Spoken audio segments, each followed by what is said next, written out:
And absolutely fitting for Luke.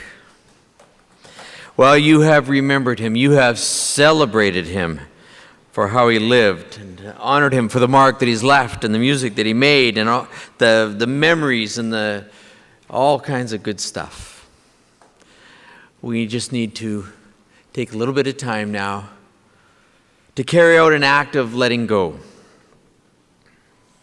You know how hard it is to release the mortal remains of someone back to the earth, letting go of that which can no longer be around you, someone you can't talk to, you can't hold on to. Part of the grieving process is to think, if I had only known. If I had only known this would be the last conversation. If I had only known this would be the last song. If I'd only known this was the last hug. All these different kinds of things. That's what we think of and what we feel when we go through grieving. But here's what I would encourage you to do. To try to get to the point of being gracious, of letting go of what can no longer be. And when you get to that point, you begin to realize that the most important things you need never let go of. The love that you had for him and the love that he had for you as family or as friends does not end with death. It's still there. It goes on. That's not what you let go of. The memories will always be there. And each time a thought of him comes to mind, a little piece of him stays alive. And the influence will be there in so many ways. You'll go to do something, to play some song, to, think of something, and Luke will be there and his influence will be upon you. That doesn't end. So I'm going to say a few words now that are meant to lay his physical body to rest. But I just remind you that which truly is Luke, that part that you loved and loved you, goes on. Hold fast to that. With that in mind, then, it is according to an eternal plan that the body returns to the earth from whence it came. Well, the spirit is then set free to soar. Of all that is material, we must say earth to earth and dust to dust. But to his spirit we say, now you are free. Free to dream, to sing, to work, to love. Free to greet loved ones and old friends and to adventure on with them forever. And so now we say goodbye. But it's only goodbye until tomorrow. Friends, you will never forget the love that you have had for Luke, nor the appreciation that you have for the life that he lived. You can always be sure that his spirit lives on, and that memories of him will guide you and will inspire you. You need never forget the legacy that he's left in this world by his character, his actions, his influence. Indeed, you can always cherish that part of him that remains with you forever.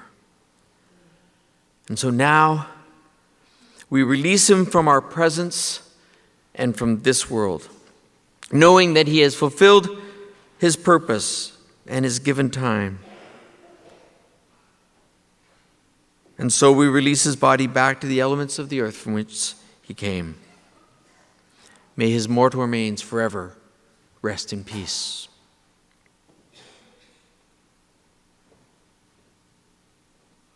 And to his spirit we say, be free, be fulfilled, and be rewarded for a life filled with such zest and passion and beauty. You are always with us.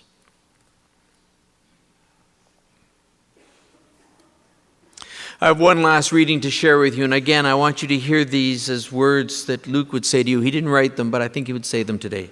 This is called Farewell, Family and Friends. It was beautiful as long as it lasted, this journey of my life. And I have no regrets whatsoever, unless my departure has caused you pain. You were those dear hearts who loved and cared for me. Those strong hearts who held me up, even when my own strength would let me down. At every turning of my life, I've had good friends and family that have stood by me, even when I would race on by. So, farewell. Farewell, family and friends. I smile and bid you goodbye. Shed no tears, for I need them not. I would far prefer to see your smile. And if you think of me, well, I would like that. But the truth is, when you live in the hearts of those you loved, you never truly die.